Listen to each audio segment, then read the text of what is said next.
A race to acquire the power of a god, civil war and violence between fellow citizens, a deep and complex plot of heroes and villains, and a dark and gritty atmosphere to boot. This isn't your normal or casual Half-Life 2 beta mod, this is one hell of an experience. So welcome, dear viewers, to get your free Christmas tree.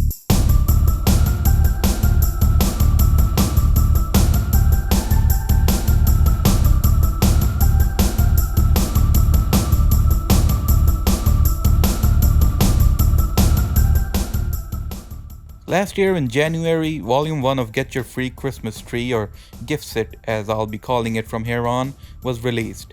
I made a video about it and you should probably watch that to understand the story, though I will be recapping Volume 1 here too, but very roughly. Then in January of this year, we got Volume 2 of GYFCT that continues where Volume 1 left off. Right off the bat, I gotta mention that this is running on the Leak 2003 source engine. Now, hearing that may not be impressive, but if you have any idea how broken the Leak source engine is and how hard it is to work with, you'll understand how big of a feat this is to accomplish. So yeah, this is a standalone mod, so you don't need any Half-Life game to play it. Secondly, this mod is very different from your standard Half-Life 1 or 2 mods. Gameplay-wise, this is a much more arcadey game, with it being more similar to something like Serious Sam than Half-Life. Throughout your playthrough, you'll keep seeing influence of classic shooters from the 90s and 2000s. It's sort of like this weird but interesting mixture of Half-Life style movement, but with a totally unorthodox type of map and level design. From that classic shooters influence also comes the keys, or in this game's case, books to open locked doors. And pickup items, which are, these floating and glowing pickups rather than actual physical items, like Half-Life 2. That's the Serious Sam influence I was talking about. Now let's start with a recap of Volume 1. Again, watch my original video to get the full story, because here I'll be quickly going through it so we can get on to the new content from Volume 2. The game starts off with the broadcast. Apparently, Santa Claus murdered Dr. Console. Yeah, he's Dr. Console now, not the Console. And also because Santa is the new overlord, he wants everyone to fight to the death while acquiring 3 artifacts that will give the possessor the power of a god. We start our journey by dressing up, brushing our teeth, and of course, eating some breakfast. As we call the elevator, we get introduced to the first of the clans that have been formed in this bloody civil war, called the King of the Hills clan, or the Koth clan. Our first weapon is a stun stick we pick off a dead Metro Cop's body. Soon afterwards, we find a pistol.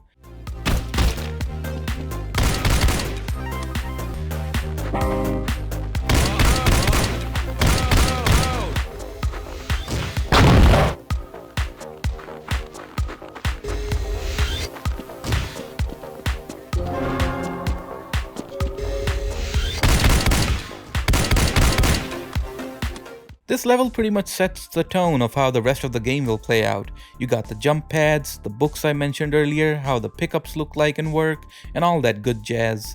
I gotta mention, I really dig the stylized visuals of the game. The most prominent element of it are the pixelated textures. That, paired with the very unusual mapping style, makes it stands out.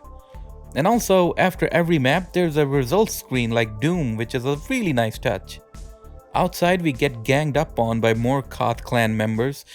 It is you who slaughtered some of our recruits in this building, isn't it? You are too dumb to not join any of the clans yet. Power of God belongs to the King of the Hills clan. But a stranger appears to help us. More on him in a bit. Here we get more weapons, such as the AK, the MP5K, and the SPAS 12. The models are from the Half-Life 2 beta, but they are retextured here.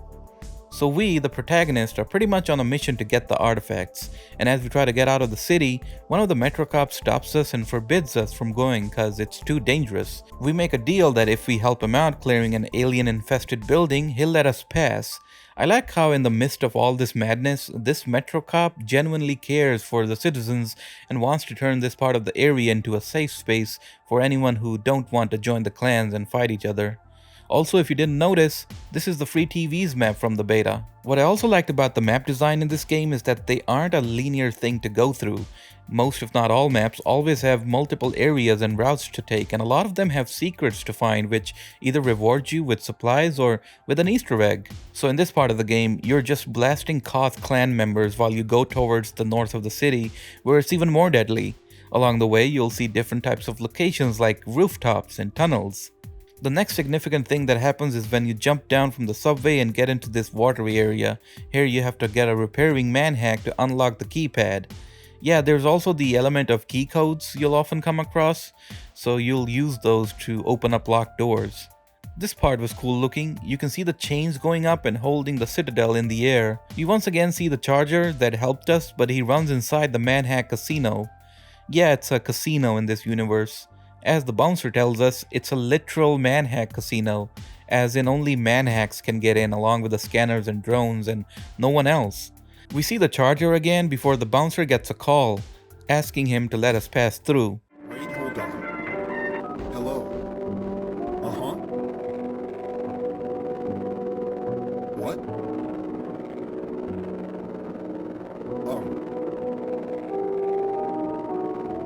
Yeah.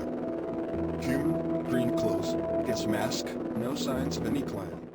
This is because Old Rusty wants to meet us. Old Rusty is like this gang leader or Dawn character that rules this part of the city, and he wants us to get the artifacts for him. But then Old Rusty gets killed, sadly. RIP. From Old Rusty's casino, we head underground to the caves, from where we get on a cart, and get this, back to the future our way to another part of the city. Here we finally meet the Charger face to face. Greetings, citizen.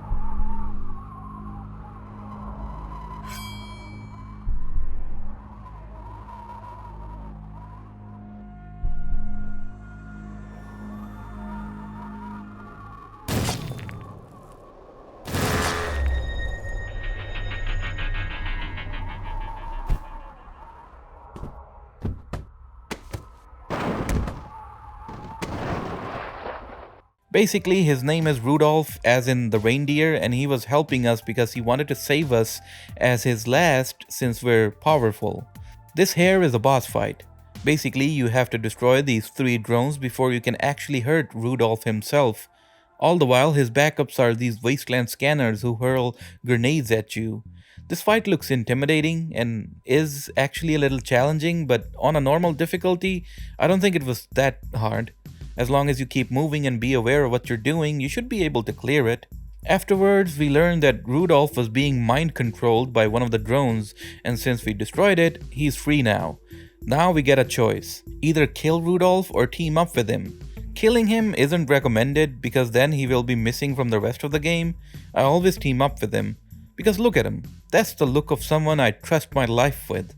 Also during this cutscene, he saves our life from one of the lizard enemies. But the best part is that he reveals that the first artifact out in the wasteland farms is milk.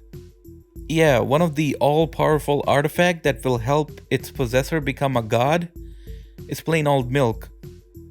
Chapter 2 starts with us heading back to that metro cop we helped earlier. Now that the place we cleared up is occupied with people who aren't part of gangs and just want to be left alone. They've even set up a memorial for Dr. Consul, who I guess was a benevolent leader. The Metro Cop also cleared up the workshop that leads us to a new district, which is the map Ruins 13 from the beta, but redone to fit the snowy aesthetics. I've said it before and I'll say it again, going through this map like this is eerie because of how silent it is.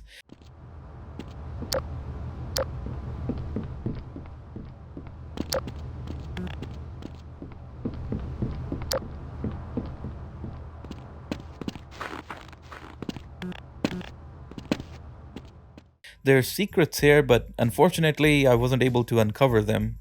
Next we begin our journey to the wastelands. Of course we have to take the train there, but getting to the train station won't be easy. As we fight through droves of Koth clan members, we'll keep running into our new buddy who's also clearing the path ahead. Also, I gotta give credit to the developers. They have a great taste in music, cause all of these tracks are pretty much boppers to listen to while playing this.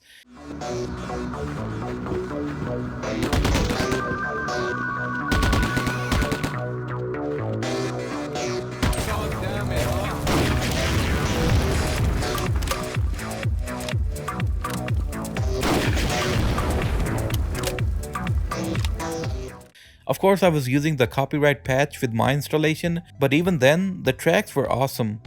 They really added on to the satirical seriousness this mod showcases in its story and tone. In one of these sections, you have to jump across chandeliers to get a book to unlock a locked door. Previously, the way you had to do it was manually adjust the movable chandelier's height, and that was wonky, and the jump was almost impossible to do. However, in this updated version, there's now a simple up and down button, and the 3D models for the chandeliers have been updated, so it's not as hard as balls to jump from them and move on top of them. This section was one of the most frustrating ones when I played it the last time, and now I'm glad it's like refined. Finally, we reached the train station where we get to fight the lizard people again. You know, those cut enemies from the beta?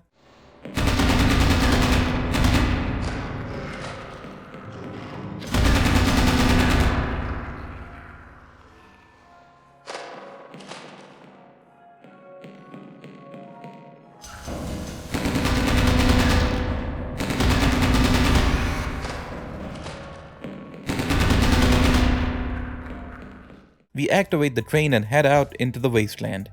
All we have to do is basically shoot anyone that moves. I like that one of the cabins was a homage to that one cabin from Blood. Nice little detail.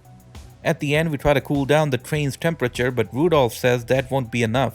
So now we have to devise another plan, otherwise the train's gonna blow up. There's another train besides us on the next track with snipers in it, so we take them out with the rocket launcher, which is a flare gun for some reason. Rudolph then tells us there are bombs ahead on the bridge, so we need to get off somehow. The next section is basically some ancient temple where we have to do some gymnastics to open the path ahead. One is where we have to jump on the right blocks, otherwise the spikes kill us. The other is where we have to dodge the lasers in this small waterway. Pretty fun. This next part was kind of annoying. You see, we lost our weapons when the train stopped, so we just get an AK with 20 bullets in it. Then it's just hitting the fast zombies with a stick. What I did was I hid behind the stone structure that was healing me and let Rudolph kill all the fast zombies. Rudolph also mentions that it's strange that these fast zombies exist without any head crabs infecting them, which we'll get an answer to shortly. What is going on? What kind of place is this? From there we get to this farmland where supposedly the first artifact, the milk, is being kept. We go inside to meet the leader of the Green Clan, Ted. Yeah, that's his name, Ted. And I think the Green Clan is called the Plotters, but I'm not sure about that. Anyway, Ted's a chill guy. Basically, he tells us he does in fact has the milk and he's been using it to resurrect his fallen comrades because apparently milk can do that ever since Santa Claus came into power. But instead of resurrecting, Ted's comrades turn into fast zombies. Also, he tells us about the Herons, the Yellow Clan who planted the bombs on the train track we were on, and also how that clan took over Ted's original base and captured one of his spies. So basically, we have to sneak around, see if his spy is alive, but then bring back the bull squids to Ted because that's where the milk comes from. Ew. Before, this section was quite difficult. The Yellow Clan members were easily able to detect me and overall it was just frustrating. Again, this has been refined, so this section becomes very fun to play now. You can easily get past the sentries if you're careful and do your thing. Once we get the cows back home, Ted then gives us the milk, and with that said, we now have one of the 3 artifacts in our possession.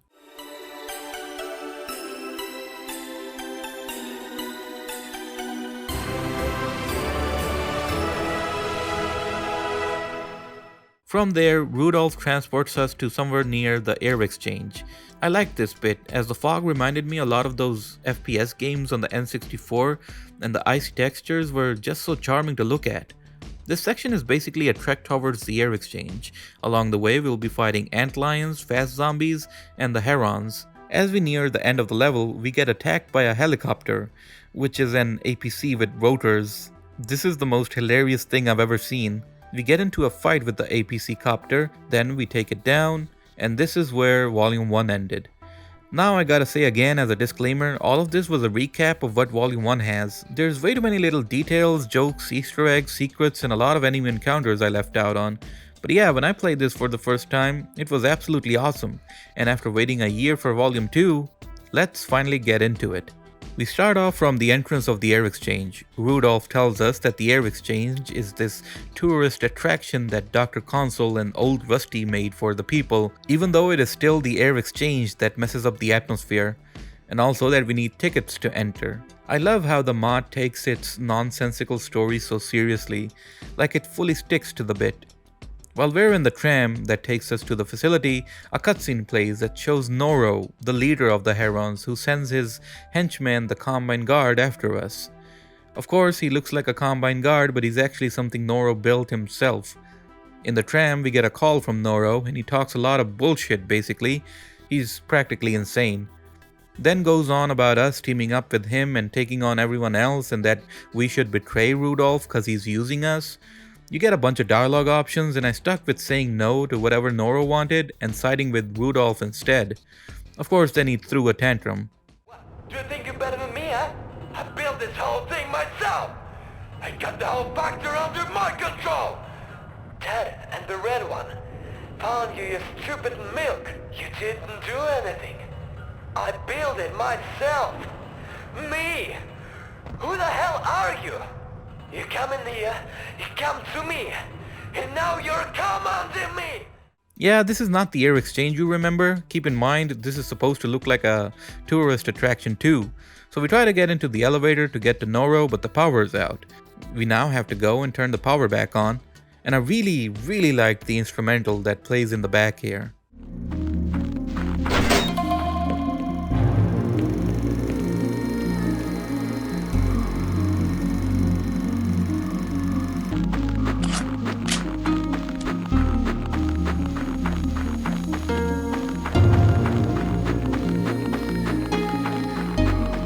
Some of the doors are open and some are closed, and they'll open as we progress further through the story. To get the power back on, we need to start 2 of these machines with gears on it. I will give credit to the fact that some parts of this still looks creepy, even though this is a complete redo of the layout.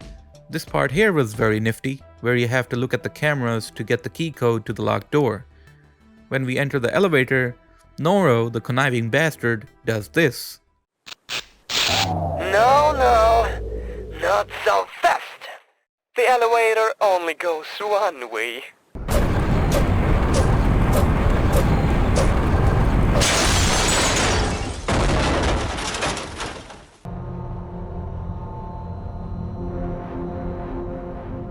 A spiked object pierces through our chest.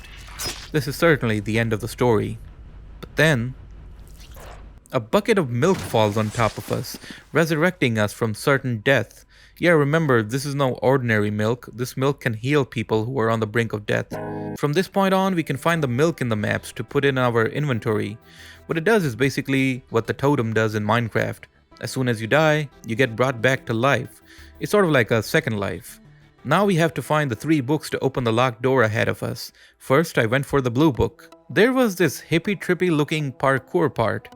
Not gonna lie, the way the lighting is and the way this is designed, it actually made my head spin, which is kinda cool. Then we get into a fight with the herons. Standard affair, they shoot me, I shoot them, and they die. By the way, these jump pads for the most part do work pretty fine, but when you miss the jump or do it wrong, it's really irritating. Next we come face to face with, and I can't believe I'm about to say this, gas mask citizen assassins. Remember this cut enemy? They done turned them into gas mask assassins now. It's hilarious. And about those jump pads? Not gonna lie, I absolutely love the minimalistic mapping and the lighting style in this. It oddly yet perfectly captures that unfinished and leaky style of the beta maps. Behold my greatest creation. I found this poor guy barely alive, lying in the snow.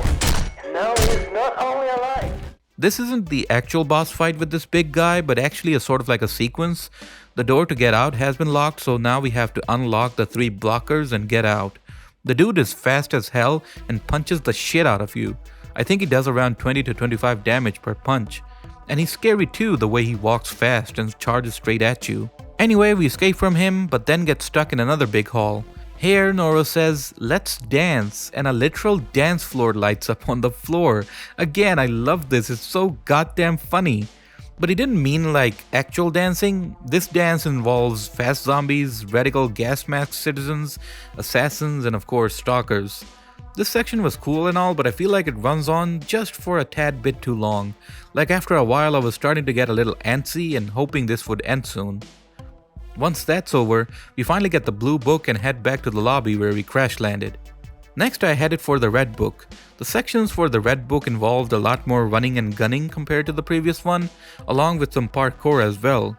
You will be shooting a lot of monsters, jumping a lot of obstacles, and even get smushed by spikes. This part was cool cause this crystal is making the enemies invincible, so now we have to blow it up first and then shoot the radicals in the face. Honestly, I really liked the whole parkour part of this cause it was a genuinely terrifying thing to jump over a big ass pool of molten lava. We get into an elevator and seemingly walk into the living quarters of the herons. Here, the camera recognizes us, but we, coincidentally, find a heron uniform to put on. Now we blend into the herons and have to find the red key card. Or the book, I guess. Checkmate. Let's open up, gentlemen. What happens if you flip the card? Take that. A 6. How do you play again? So we need to get inside this place and get the book, but there's a line for some reason and we need to get a VIP card to bypass the line. Now to get the VIP card, we first find a valve in one of the lockers, place it on the shower pipe that shows it blew up earlier and obviously blow it up again. This leads us to the back where we can open up the freezer and get the VIP card from there. Again, absolutely unhinged, but I'm all for it. Stuff like this feels like that the devs did an ounce of crystal meth before they came up with all of this. So now we get to the book and realize we're in a boxing ring. Those of you who've been familiar with the Dark and Gritty for a while will recognize that this is actually a homage to an actual beta map which involved 2 zombies in a boxing ring. Anyway, without any weapons, there's not much we can do. Noro will keep blabbering away on the speakers while you have to dodge whatever he throws at you. First it's just fast zombies, then stalkers, then 2 stalkers, and then a gnome. Though I love how to beat this section, you have to make the gnome throw its projectile to that shield thing in the back. And with the red book in hand, we book it out of there. See what I did? Red book, book it out of there. Clever, right? No? Okay. Now we just need the green book and we're home free. As I ran to the door that led to the green book, this absolutely jump scared the living daylights out of me. I gave him the old loopity-loop and went past him though. Getting onto a lift that promptly gets stuck, we notice a hole in the wall, and given how much I love holes, I just jumped inside it.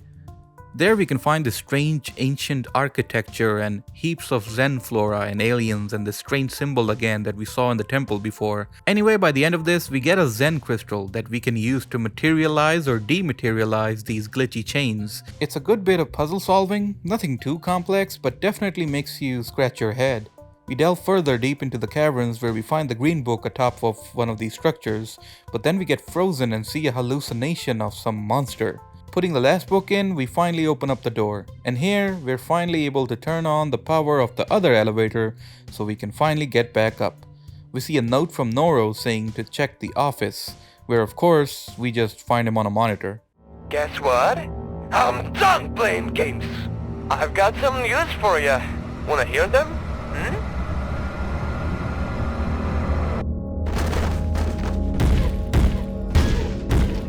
Your friend's dead! He's dead! He's nothing but a pretty piece of armor, my gladiator. He killed our buddy Rudolph. At this point I was genuinely pissed and wanted to beat the hell out of this guy. From there we go to the previously locked ski area, but once again, Noro makes the ski lift crash, which sends us crashing through a frozen sheet of ice and into the cold, cold water. There we once again see a hallucination of this monster. I know it's a kingpin. I'm just being dramatic. From the frozen lake, we get to the sawmill, and since our buddy had just died, I was about to unleash all hell on these Heron radicals as revenge. God damn it! God damn it!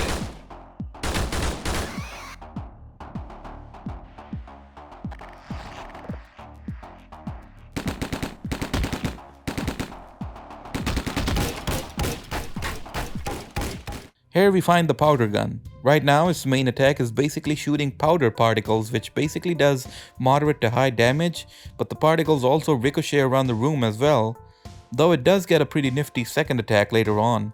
After a bit of jumping around, we meet an old acquaintance, Ted. We're about to shoot one of the lizard people, but Ted says don't do it since they're with us now. Also, he mentions the queen of the antlions, who's pretty pissed right now because we killed a lot of antlions earlier.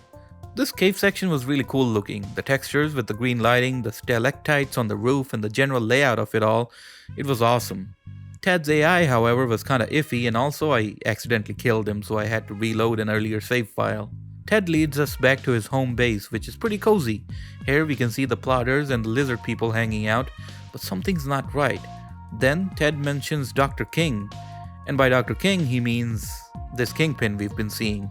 I love how he's Dr. King and the console was Dr. Console. It's like all the wise or nice people are called Doctor. Also, as cool as his lines and dialogues were, I couldn't really understand what he was on about. Maybe it's because Amada stupid? He also reveals and gives us the second artifact, an item of great power, something that will make us even more powerful, make us a god. It's this small Christmas tree. Yeah, this one. After finding out about the milk, what else did you expect? Also, he mentions about Rudolph and says we can find him on the path behind him. On the way to see Rudolph, we go through a bunch of parkour areas and this cool looking rotating box. Then we get into this lab where we see a lot of dead Zen controllers who've been lobotomized. And then we get into the surgery room and sad music starts to play. They probably lobotomized the shit out of Rudolph, but then...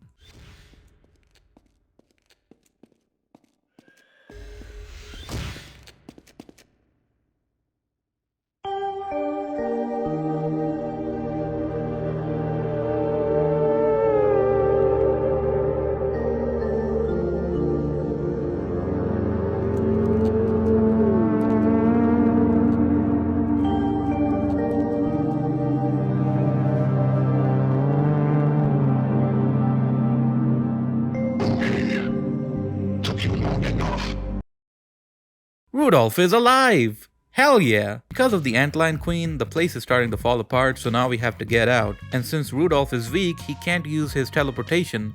Once again, we do a bunch of parkour, become Spider-Man, open the way for him. Also, this happened. Jesus Christ. Then at the end, the queen is about to ram straight into us when time freezes, and I don't know why. Then Rudolph goes, screw this, and teleports us away. Not gonna lie, I really liked this scene, it was kinda cute. Now that we cleared the tourist part of the air exchange, we need to get to the actual air exchange itself. Now the problem is that the artifact that Noro has, it gives him the ability to control the resurrected, so he can basically control 1,000,000 fast zombies, and no one wants that to happen, so Noro must die. Sorry. The starting bit of this section looks so dreamy, like the purple ambient lighting, the grey skybox, the warm lights in the windows. I must say, this is a very comfy place to be. Inside, I got ganged up on by wasteland scanners and then a bunch of herons and stalkers. Next, we run and gun through the buildings and different sections of this place, and I gotta say, I love the way it all plays out so smoothly. Apart from this section though, this was a slog. We finally get to the air exchange tower and get in the lift. Problem is, every so often, the herons stop the elevator at random floors and spray us with bullets. Even Rudolph gets tired of it.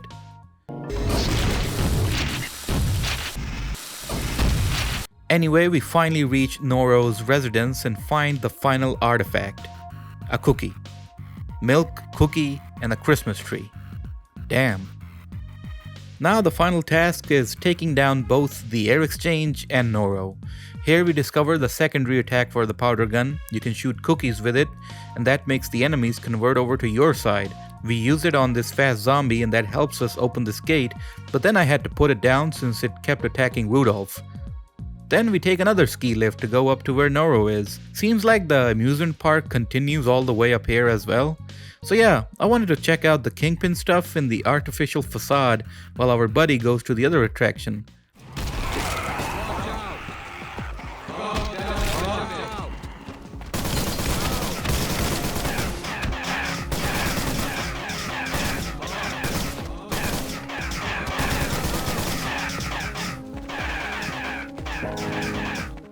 This place is like a museum of sorts. There's a bunch of different rooms and things to see.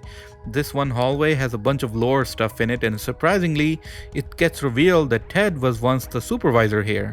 And Evan Hayes kinda looks like us, doesn't he? Interesting. Or it may be someone else entirely, who knows, I didn't make this game. Then there's a whole lot of parkour, like this MC Escher type place, this big ass cavern, more floating platforms to jump on, and this tall place. I went through this really quickly just now, but this whole section takes like 10 to 20 minutes depending how good you are at parkour. When we meet up with Rudolph, we get a surprise from someone we escaped from earlier. Normal games! Kill him! Kill! This was a decent boss fight. I like it in games where it's not like you just have to shoot to kill. Here you have to lower the gladiator, yeah that's what he's called, gladiator, to these barrels full of water or this water tank, shoot it, which splashes the water, which stuns him. After that you can give him back shots, shoot him in the back, do it a bunch of times and you're done. I like this. Not the most complex way to kill a boss, but still has some nice depth to it. After that we do this cool thing where we jump onto a train and get off on the other side. Yeah, anyway. Then comes another run and gun part where we shoot a bunch of herons to get to the control panel. The plan is to disable the cooling system manually so this whole place will blow up automatically. Yep, still can. According to the blueprints, we have to disable the cooling system. Or else, once we damage the core, we'll turn into pure ice. Anti-overheating protection is strong here. Only thanks to it this place hasn't fallen apart yet. And not thanks to the great management. This part. Oh boy. This part. Yeah, I'm not gonna lie, I didn't like how this played out. And hear me out on that. I did love the way it looked. It was dark, mysterious, and oozed classic boomer shooter energy in its mapping style. But here's the thing, you have to get to this valve, and after that, 80 million wasteland scanners will show up, and you have to use the cookie on them so they can go shoot the cooling system fans. Cause we can't shoot it, cause something's blocking our weapons, so only Noro's weapons can hurt it, so yeah. But this is not my problem with it. This is a really neat idea and I love it. But listen to what I was listening to when I was going through this.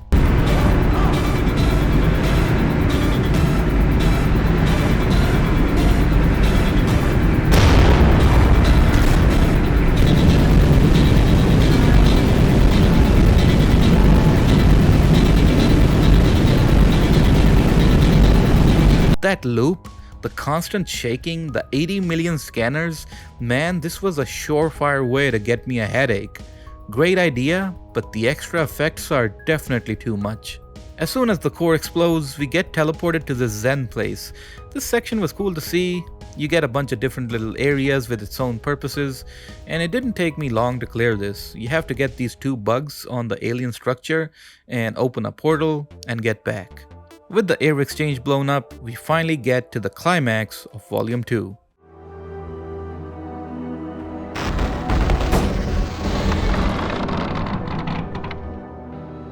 What are you doing? Go away!